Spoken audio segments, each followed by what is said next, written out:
الله نحمده ونستعينه ونستغفره ونؤمن به ونتوكل عليه ونعوذ بالله من شرور أنفسنا ومن سيئات أعمالنا من يهده الله فلا مضل له ومن يضلل فلا هادي له ونشهد أن لا إله إلا الله وحده لا شريك له أما بعد يا أيها الذين آمنوا ادخلوا في السلم كافة ولا تتبعوا خطوات الشيطان إنه لكم عدو مبين صدق الله العظيم. میرے محترم بزرگوں اور دوستوں، اللہ تبارک و تعالیٰ کا بہت بڑا احسان و کرم ہوا کہ اللہ تبارک و تعالیٰ نے ہم سب کو جمع فرمایا اور جمعہ کی نماز پڑھنے کی توفیق عطا فرمائی. میرے بھائیوں، اللہ تبارک و تعالیٰ نے ہم سب کو دنیا کے اندر جو بھیجا ہے وہ اللہ تبارک و تعالیٰ نے کسی مقصد سے، اور ہمارا مقصد کیا ہے کہ ہم اللہ کی عبادت کرنے والے بن جائیں، آپ صلی اللہ علیہ وسلم کے بتائے ہوئے طریقے پر اپنی زندگی کو گزارنے والے بن جائیں. اسی میں کامیابی ہے. نسبت میں فرق کیا ہوتا ہے؟ آپ ایک ہی بھٹے سے اینٹ لائیے، یعنی ایک بھٹے کی اینٹیں ہوں، پھر اس میں دو نسبت کر دیجیے. ایک اینٹ کو یعنی ایک اینٹ کو بیت الخلا کے اندر لگا دیجیے اور دوسری اینٹ کو اللہ کے گھر کے اندر لگا دیجیے. تو جو اینٹ ہے بیت الخلا کے اندر لگائی ہے، تو اس میں جب آپ بیت الخلا کے اندر جائیں گے تو جو ہے آپ چپل جوتے پہن کر جائیں گے، اور جو اینٹ اللہ کے گھر کے اندر آپ نے لگائی ہے تو آپ وہاں احتیاطاً اللہ کے گھر کے اندر جائیں گے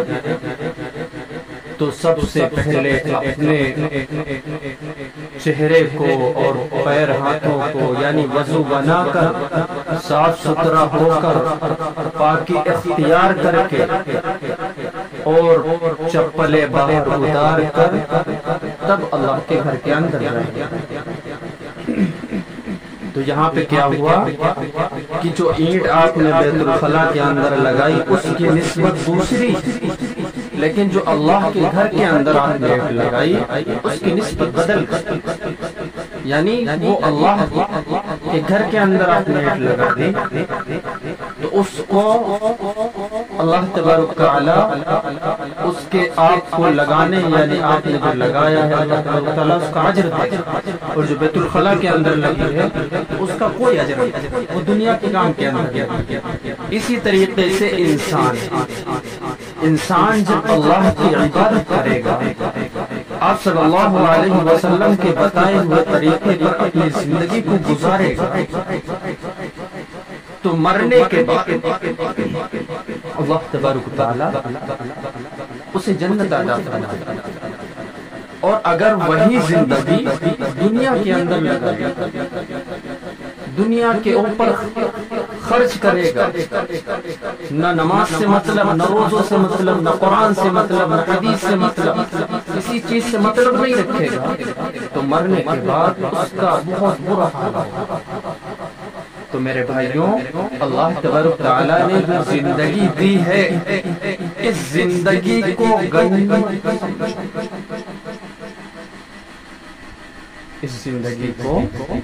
غنیمت سمجھو اور اللہ کی عبادت میں لگ جاؤ.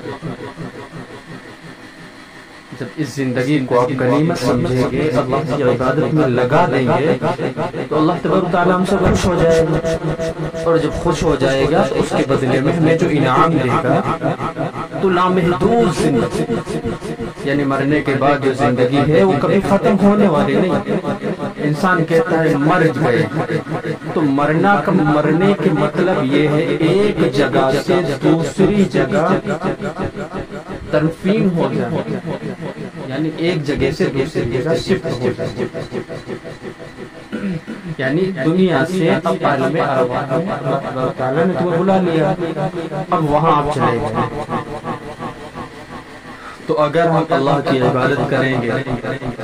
آپ صلی اللہ علیہ وسلم سے بتائے ہوئے طریقے پر اپنی زندگی کو گزاریں گے، تو میرے بھائیوں ہم کامیاب ہو جائیں گے۔